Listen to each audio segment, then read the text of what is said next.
வணக்கம் மக்களே, சற்றுமுன் கிடைத்த தகவல் ஒன்றை பார்க்க போகிறோம். கோயில் பணத்தில் கல்லூரிகள் கட்டுவதா? இபிஎஸ் பேச்சு சர்ச்சையும் அதிமுக விளக்கமும் திடீர் தகவல்.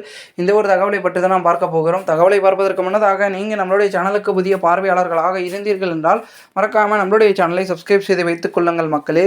கோயிலில் உண்டியலில் போடப்படும் பணத்திலிருந்து கல்லூரிகள் கட்டுவதற்கு எதற்காக செலவு செய்ய வேண்டும் என்று அதிமுக பொதுச் செயலாளர் எடப்பாடி பழனிசாமி பேசியது சர்ச்சையை ஏற்படுத்திய நிலையில் அதிமுக சார்பில் இது குறித்து விளக்கம் தரப்பட்டுள்ளது.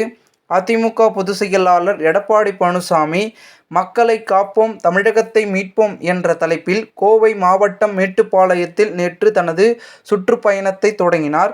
இன்று 2வது நாளாக கோவையில் அவர் சுற்றுப்பயணம் மேற்கொண்டார்.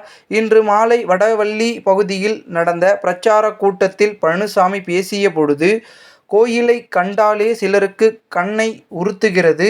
அதில் இருக்கும் பணத்தை எல்லாம் எடுத்து கல்லூரி கட்ட வேண்டும் என்று நினைக்கின்றனர். கோயில் கட்டுவதற்காக நல்ல உள்ளம் படைத்தவர்கள், தெய்வ பக்தி கொண்டவர்கள் எல்லாம் உண்டியலில் பணம் போடுகிறார்கள்.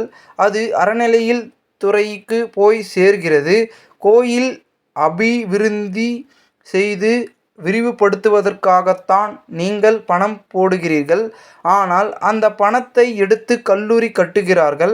அறநிலை துறையில் இருந்து பணத்தை எடுத்து எதற்காக அதற்கு செலவு செய்ய வேண்டும்? கல்விக்கு செலவு செய்ய வேண்டாம் என்று சொல்லவில்லை. கல்வி என்பது முக்கியம். ஆனால் அந்த கல்வியை அரசாங்கத்தில் இருந்தே கொடுக்கலாம். ஏன் அரசாங்கத்திடம் பணம் இல்லையா? அதிமுக ஆட்சியில் இத்தனை கல்லூரிகள் கட்டி கொடுத்திருக்கிறோம். அவை அனைத்தும் அரசாங்கம் பணத்தில் கட்டப்பட்டது.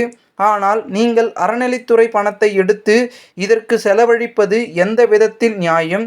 இவை அனைத்தும் சதி செயலகம்தான் மக்கள் பார்க்கிறார்கள். 10 கல்லூரிகளுக்கு தேவையான பணம் அரசிடம் இல்லையா? சாதாரண கலை அறிவியல் கல்லூரிகள் திறப்பதற்கே அரசிடம் பணம் இல்லை என்றால் இந்த அரசாங்கம் நமக்கு தேவையா என்று அவர் பேசினார். பழனிசாமியின் இந்த பேச்சு சமூக வலைதளங்களில் கடும் விமர்சனத்திற்கு உள்ளாகி வருகிறது. ஏழை எளிய மாணவர்கள் படிப்பதற்காக வாய்ப்புகளை உருவாக்கும் அரசின் முயற்சியை வரவேற்பதற்கு பதில் சதி செயல் என்று பேசுவது எப்படி நியாயமாகும் என்ற ரீதியில் திமுகவினர் பலரும் பழனிசாமியின் பேச்சுக்கு கண்டனம் தெரிவித்து வருகின்றனர். இதற்கு பதிலளிக்கும் விதமாக அதிமுக தொழில்நுட்ப அணியின் அதிகாரப்பூர்வ எக்ஸ்தல பக்கத்தில் இது குறித்து விளக்கம் அளிக்கப்பட்டுள்ளது. அதில் கூறப்பட்டிருப்பது, வழக்கம் போல இபிஎஸ் உரையை தங்கள் அரசியலுக்கு தக்கவாறு திரித்து அவதூறு பரப்பி வருகின்றனர் திமுகவும் அதன் சார்பு ஊடகங்களும். மனிதனுக்கு கண் போல் நாட்டுக்கு கல்வி முக்கியம் என்ற நிலைப்பாடு கொண்டு தமிழகத்தின் கல்வி வளர்ச்சியை கட்டமைத்த இயக்கம் அதிமுக. கல்வியை கொண்ட அரசிடம் பணம், கல்வியை கொடுக்க அரசிடம் பணம் இல்லையா? அரசின் கல்வி துறைகளில் கல்விக்கு தேவையான பணம் இல்லையா? கல்லூரிகள் அமைக்க உயர்கல்வித்துறையில் நிதி இல்லையா? அறநிலைத்துறையில் இருந்துதான் கட்ட வேண்டுமா என்ற பொருளில் இபிஎஸ் கேட்ட கேள்விக்கு பதில் சொல்ல வக்கில்லாததால் இப்படி அவதூறில் இறங்கியுள்ளனர். இவ்வாறு அதில் கூறப்பட்டுள்ளது. இந்த ஒரு தகவல் அரசியல் வட்டாரங்கள் பெரும் பேசும் பொருளாக இருக்கிறது. இந்த ஒரு தகவலை குறித்த பொதுமக்கள் உங்களுடைய கருத்துக்களை கூறுங்கள். இதுபோன்று நீங்கள் அரசியல் சார்ந்த நிகழ்வுகளாம் தினசரி தெரிந்து கொள்ள நம்மளுடைய சேனலை சப்ஸ்கிரைப் செய்து வைத்துக் கொள்ளுங்கள். நன்றி, வணக்கம்.